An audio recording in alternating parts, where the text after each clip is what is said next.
ਗੱਡੀ ਲੈਂਬਗੀਨੀ ਪੀਲੇ ਰੰਗ ਦੀ ਮੈਨੂੰ ਕਹਿੰਦੀ ਏ ਚਲਾਵੇ ਸਿਰ ਪਹਿਲੇ ਗੇਰ ਤੇ ਜਦੋਂ ਮੋੜਦੀ ਮੈਨੂੰ। नमस्कार, आप देख रहे हैं वायरल अपडेट और मैं हूं ऋतिक आपके साथ।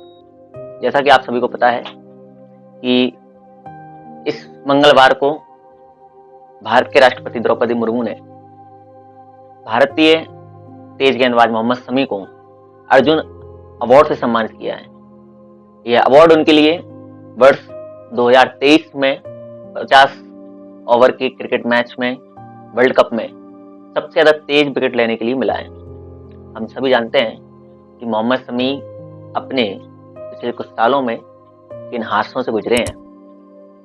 ये हमारे लिए एक प्रेरणा देती है कि जब इंसान का लक्ष्य सटीक होता है, जब इंसान अपनी जिंदगी में कुछ करना चाहता है, तो भले कितने ही सवाल उसके ऊपर क्यों ना उठे, वह हर बाधा को पार करते हुए अपने लक्ष्य तक पहुंचता है। हर सवाल का जवाब वह अपने कामों से देता है। शायद कुछ इसी तरह की मिसाल हम सबको देते हुए मोहम्मद शमी ने साल 2023 के वर्ल्ड कप में भारत की ओर से सबसे ज्यादा तेज गेंदबाज के तौर पर सबसे ज्यादा विकेट लिए। इस वर्ल्ड कप में उन्होंने 24 विकेट लिए और न्यूजीलैंड के खिलाफ 57 रन देकर के उन्होंने 7 विकेट हासिल किए थे भारत के सेमीफाइनल मैच में। एक ऐसा सेमीफाइनल जिसके ऊपर सबकी निगाहें थी। जब शुरुआती मैच में मोहम्मद शमी ने वर्ल्ड कप नहीं खेला तो कोई भी नहीं सोच सकता था कि क्या मोहम्मद शमी आगे के मैच खेलेंगे या नहीं खेलेंगे। अचानक हार्दिक पांड्या चोटिल होते हैं और मोहम्मद शमी को मैदान में उतरना पड़ता है। तब मोहम्मद शमी बताते हैं कि आखिरकार उनके लिए सीम और फास्ट का सरताज क्यों कहा जाता है। उसके बाद मोहम्मद शमी ने 3 बार वर्ल्ड कप में 5 से ज्यादा विकेट लिए और भारत को फाइनल तक पहुंचाने में अहम किरदार निभाया। मोहम्मद शमी की यदि हम पिछली जिंदगी में आकर के देखते हैं, तब शायद उनकी जगह और कोई क्रिकेटर होता या और कोई भी आम इंसान होता, तो उसके लिए उस वर्ल्ड कप में खेल पाना या उस दौर से ही निकल पाना बहुत मुश्किल हो जाता। जैसा कि हम तमाम क्रिकेटरों को या फिर हम सेलिब्रिटीज को देखते हैं, एक डिप्रेशन, एक अपने बुरे दौर से हर कोई इंसान नहीं उबर पाता है। लेकिन हाल ही के एक इंटरव्यू में उनके भाई ने बताया कि आज भी मोहम्मद शमी दोपहर 2 बजे से लेकर रात को 10 बजे तक प्रैक्टिस करते हैं।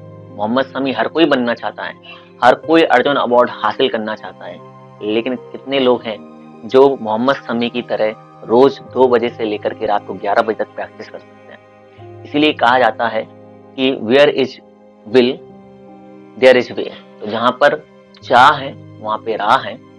इसीलिए मोहम्मद शमी शायद भारत के सबसे सफलतम गेंदबाज हैं। यह अवार्ड पिछले 2 साल में किसी भी क्रिकेटर को नहीं दिया गया। साल 2021 में पिछली बार यह अवार्ड भारत के सलामी बल्लेबाज शिखर धवन को मिला था। यह अवार्ड अक्सर उन खिलाड़ियों को दिया जाता है जो अपने खेल में सर्वश्रेष्ठ प्रदर्शन करते हैं। आज हम बात करना चाहते हैं मोहम्मद शमी की, जो शायद हम सबके लिए एक प्रेरणा के स्वरूप है। एक ऐसा उत्तर प्रदेश का एक ऐसा गेंदबाज जिसके लिए सबसे पहले तो उत्तर प्रदेश की तरफ से खेलने को नहीं मिला, फिर उन्होंने बंगाल की तरफ से रणजी खेले और उसके बाद भारत के लिए डेब्यू किया। भारत के सफलतम गेंदबाजों में से एक मोहम्मद शमी जब भी मैदान पर उतरते हैं तो अक्सर एक ही आवाज होती है, शमी शमी। जब वह विकेट छटकाते हैं तो अपनी सीम से बॉल को स्विंग कराते हैं और डेथ ओवर हो या फिर नई बॉल से बॉल को स्विंग कराना हो, मोहम्मद शमी अक्सर भारत की करोड़ों फैंस की उम्मीदों पर खरा उतरते हैं। आसान नहीं होता जब उनकी ही पत्नी ने उन पर आरोप लगाए, दहेज के लिए उनको अपमानित किया, प्रताड़ित किया और प्रॉपर्टी में से हिस्सा लेने के लिए उन्होंने कोर्ट तक का दरवाजा खटखटाया। मोहम्मद शमी जिनके लिए अपनी बेटियों से मिलना दुश्वार हो गया, उनको अपनी बेटियों से नहीं मिलने दिया और उन पर आरोप लगाया गया कि वे अपनी बच्ची और अपनी पत्नी के साथ में मारपीट करते हैं। ऐसे कई सारे तमाम आरोप उन पर लगाए गए, लेकिन वह चुपचाप बैठे रहे क्योंकि उन्हें इंतजार था अपनी गेंदबाजी का। उन्हें पता था कि वह सारे सवालों का जवाब सिर्फ और सिर्फ अपनी गेंद से दे सकते हैं और वही मोहम्मद शमी ने कर दिखाया। जब पूरी दुनिया उनसे सवाल पूछ रही थी तब वह चुपचाप अपने मैदान में प्रैक्टिस कर रहे थे। किसी को उम्मीद नहीं थी कि इस साल 2023 में क्या मोहम्मद शमी वर्ल्ड कप खेलेंगे। सब यही सोच रहे थे कि आखिरकार मोहम्मद शमी क्यों वर्ल्ड कप खेलेंगे, जब मोहम्मद सिराज, बुमराह जैसे गेंदबाज हैं, तो फिर मोहम्मद शमी का वहां पे स्थान नहीं बन रहा था। और टीम की चॉइस के अकॉर्डिंग भी मोहम्मद शमी नहीं थे। शुरुआत के मैचों में मोहम्मद शमी को बेंच पर बैठना पड़ा, लेकिन एक ऐसा हादसा हुआ हार्दिक पांड्या के चोटिल होने के बाद कि उनके लिए मैदान को उतरना पड़ा। मोहम्मद शमी हम सबके लिए आज एक प्रेरणा है, जिन्होंने 2023 में यह अर्जुन अवार्ड राष्ट्रपति द्रौपदी मुर्मू के हाथ से ग्रहण किया। जब वे अवार्ड ले रहे थे और उसके बाद जब प्रेस कॉन्फ्रेंस हुई, तब मोहम्मद शमी ने बताया कि इसका श्रेय उनके माता पिता और उनके भाई बहन को जाता है। एक इंसान जब सफल हो जाता है तो सारी दुनिया उसके पास में आती है, लेकिन उसके बुरे दौर में वह इंसान अक्सर अकेला होता है।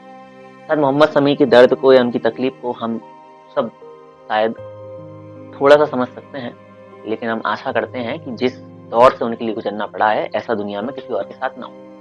अक्सर जब इंसान कामयाब होता है तो हर कोई उसकी कामयाबी को देख नहीं पाता है, कुछ लोग जलते भी हैं और फिर उसके खिलाफ साजिशें रची जाती हैं। ऐसा ही मोहम्मद शमी के साथ भी, लेकिन मोहम्मद शमी ने हिम्मत नहीं हारी, हमेशा अपने पैशन, अपनी कर्मठता, अपने हार्ड वर्क पर हमेशा कायम रहे और उन्हें भरोसा रहा हमेशा अपनी काबिलियत पर। जब कोई इंसान इतनी मेहनत करता है तो वास्तविकता में वह चरम सीमा पर पहुंचता ही पहुंचता है। हम उसके लिए मोहम्मद शमी को इस अर्जुन अवार्ड को प्राप्त करने के लिए बहुत बहुत शुभकामनाएं देते हैं। धन्यवाद। आप बने रहिए और इस चैनल को यदि आपने सब्सक्राइब नहीं किया तो शीघ्रता से सब्सक्राइब कीजिए, क्योंकि आपको यहाँ पर हर रोज नए नए बुलेटिन देखने को मिलेंगे और आप जानेंगे देश दुनिया की खबरें। धन्यवाद। Thank you.